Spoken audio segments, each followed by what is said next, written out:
Hi. Over the duration of this course in professional skills and ethics in business, I've learned everything from being an informed business professional and ethical decision maker to a multitude of ethical frameworks to aid me in the professional and academic workplace. Now it's time to reflect upon moments in the course where I can learn and take in the future.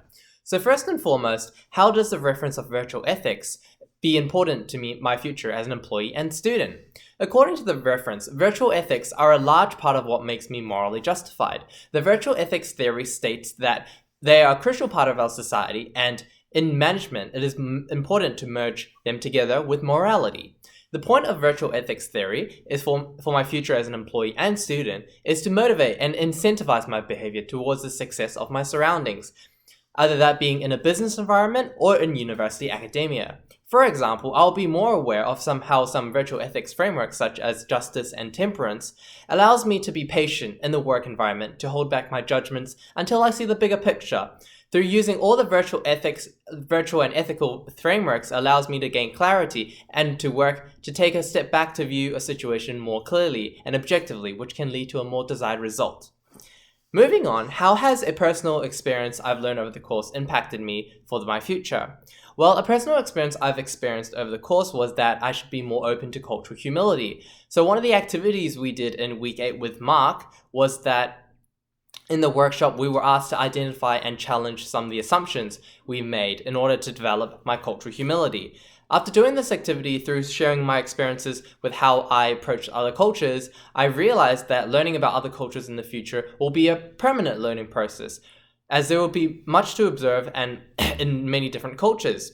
Additionally, another profound impact I was taught in the course was that I shouldn't be complacent. In the work environment, even though if I know many things about a culture, I shouldn't judge someone from that culture purely based on the fact that I know their culture well.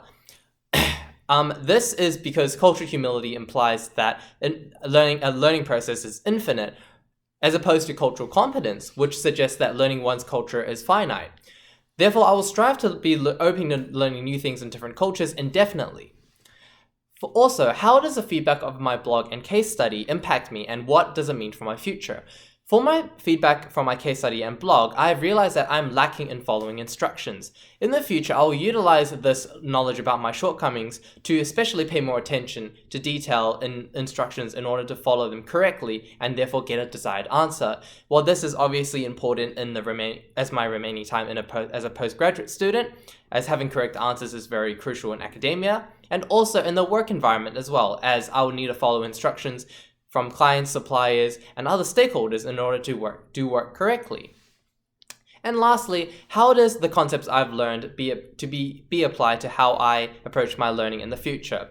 Well, according to concepts such as conceptualizing behavior as well as ethical decision making, I will consciously make ethical decisions in the future rather than impulsive or intuitive ones. I can also use frameworks such as pest analysis to make more well-rounded and multi-dimensional judgments, or I could use Thomas Kilmann's conflict management style to help resolve workplace conflicts. There are a variety of different decision-making tools taught during the course, and it's up to myself to apply them in my future in order to fully utilize their effectiveness. I've also learned a great deal about myself, and what that is no matter how much I know and how perfect I think my ethics are, there will always be room for more improvement, both professionally and morally. And also maintaining an objective point of view, keeping an open mind, is essential to having good self-awareness in business ethics. In conclusion, I'd like to thank Mark and Lynn and the team for their hard work and also for making this course as fun and fruitful as it was. Thank you.